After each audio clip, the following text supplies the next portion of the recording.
Yes, she's insufferable, but what 23-year-old who's been in Hollywood since she was 16 wouldn't be when they are indoctrinating people into wokeness?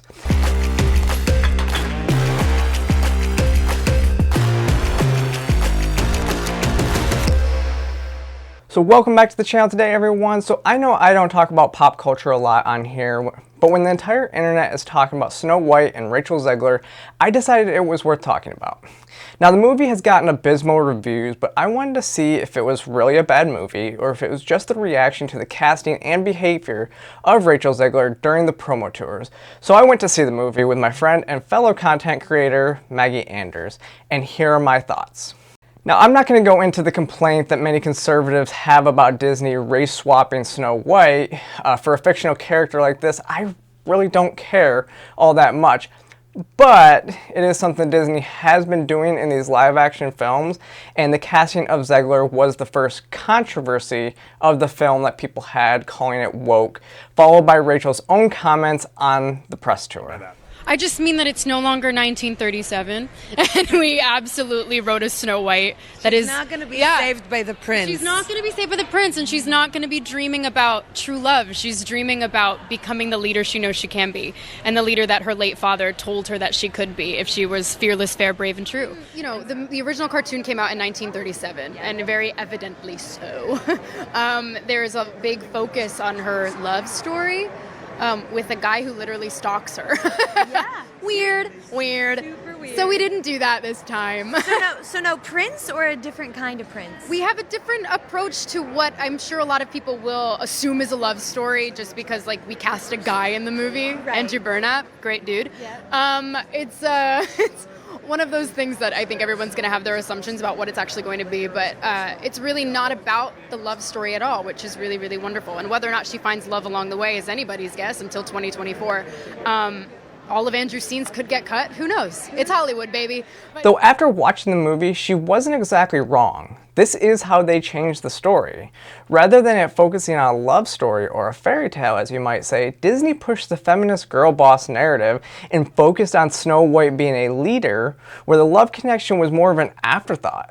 So much so that the kiss itself didn't make any sense because the two really didn't have a connection. But more on this later.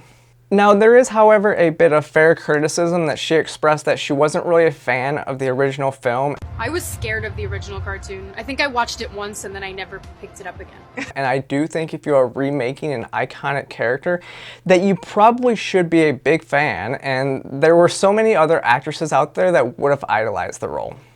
And then the controversy took a different turn when her political views hit social media. The actress was later forced to again apologize after saying F Donald Trump and wished his supporters to never know peace. Then promoting the trailer getting 120 million views in 24 hours, Ziegler closed the post with, "And always remember Free Palestine." See, which is kind of awkward since Gal Gadot, who played the evil witch in the movie, is Israeli and served in the IDF. And the producer of the film was Mark Platt, whose wife Julie is the chair of the Jewish Federations of North America, which has helped support Israel after the October 7th terror attacks.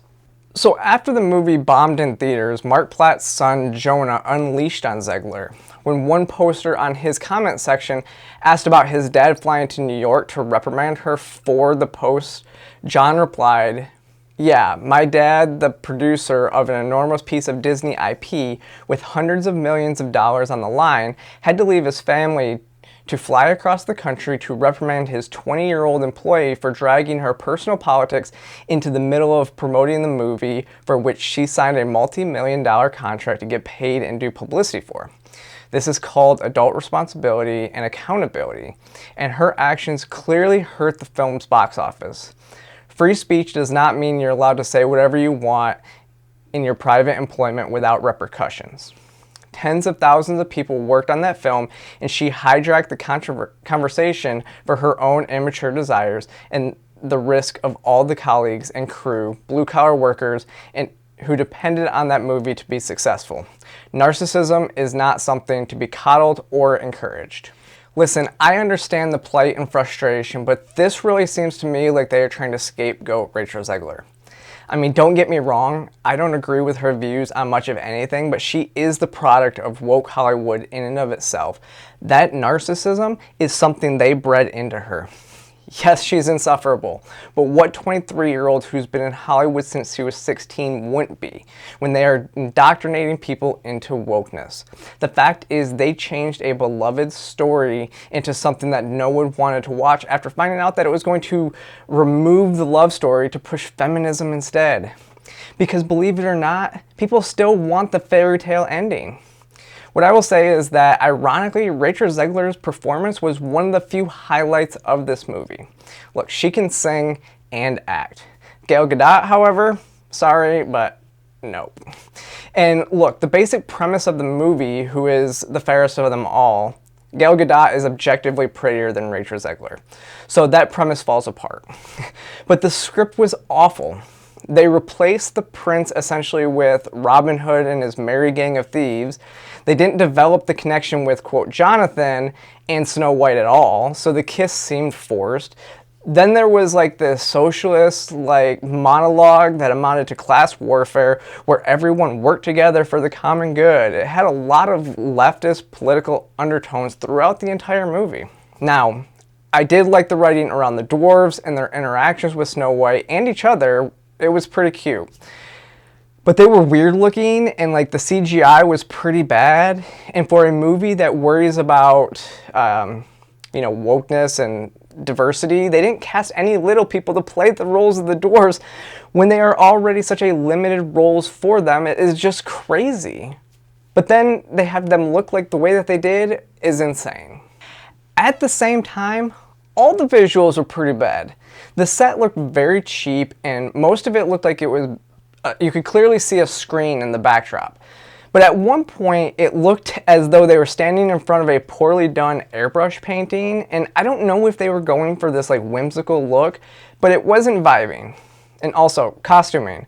It looked like they all came from Party City. I actually said as much during the film at one point when they had Gal Gadot in this sparkly dark purple dress, and it looked god-awful.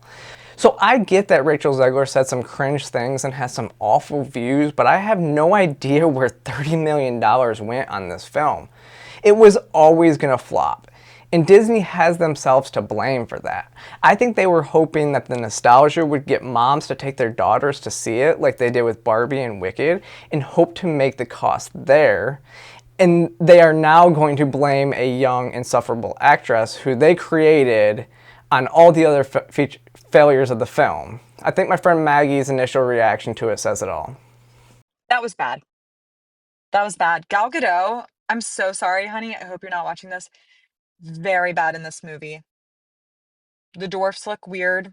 Honestly, I think Rachel Zegler was actually the best actress in the movie.